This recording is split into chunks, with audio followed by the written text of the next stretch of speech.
I need to be really honest with you guys. I'm not really a pet person or an animal person when it comes to these types of characters, and even though I do like characters who are animals, that doesn't automatically mean that I'm a pet person in real life. Just to point this out, because I barely talked about Lion aside from my take on Lion 2, the movie or the motion picture movie that I talked about as part of my Colorverse Anthology back in February 2021. So if you want my perspective on that episode, go check that out. But when it comes to my perspective, this is the first time I'm ever talking about the character rather than Steven and Connie's character from the sequel towards this. Steven Lion begins where the main characters are going through a desert where they encountered sandstone columns that erect and dissipate at random, but then they heard a noise from a distance. And it's revealed to be Lion, who has been coming after Steven after the crystal gems left Steven alone in one area. To tell you the truth, with this being the first time I'm discussing Lion's character, I need to be really honest with you guys. I can't instantly be adjusted with these types of personalities.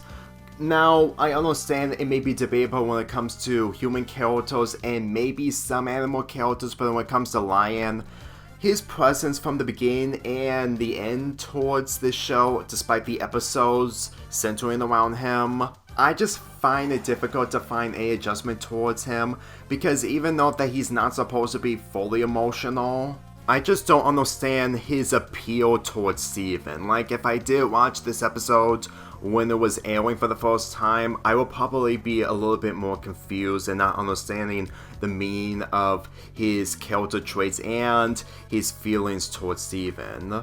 Now, I understand I'm not supposed to be into every single character in this show, but since that this episode is centering around Lion, not to mention his debut, this episode just didn't hook me when it comes to the middle of it all. Mainly,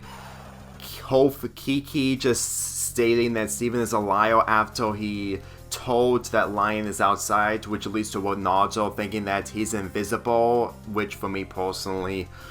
that's not the worst of what Ronaldo did, but at the same time, I just didn't like these types of scenes because it just didn't work out for me. Like, I think it's mainly the indication that Lion is only being with Steven and nothing more, well, aside from maybe with the Crystal Gems and later on Connie. But if his goal is mainly just trying to warn the others by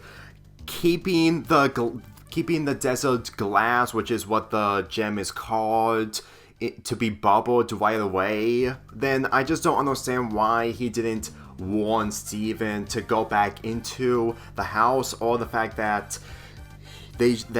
Paul and Garnet shouldn't leave Steven and Amethyst in charge when it comes to the desert glass. Granted, I understand there's a different meaning, but I just can't catch on with these types of scenarios when it comes to the missions from the characters in comparison to the other missions that I've seen in past episodes that I've already talked about. But I'm not gonna lie, the final minutes of this episode, mainly the climax, made it worthwhile. Since that the desert glass hasn't been bubbled and it's outside of the Crystal Temple, it causes the sandstones to erect and causing havoc in front of the Crystal Temple. In the bit where Steven and Lion are trying to get the desert glass, just trying to prevent, well, mainly reverse everything that just happened, is actually a huge highlight. Maybe it's just probably me on thinking on Lion's character just didn't grow my interest, and mainly the fact that this action sequence somewhat made up for it, but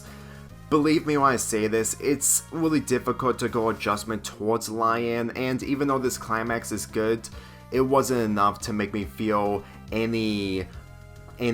expressions or opinions towards Lion. Like, I did express opinions, but not really positive opinions, but at the same time, not really negative opinions. Maybe I could change my mind when it comes to me revisiting the third Lion episode, but at the same time, I don't know what's going to happen when it comes to reaching to that episode. Like I said, this second binge watch was mainly an experience that is gonna be a lot more different even if I have the same vibes from my first binge watch. With that being said, I'm giving this episode a 5.75 out of 10.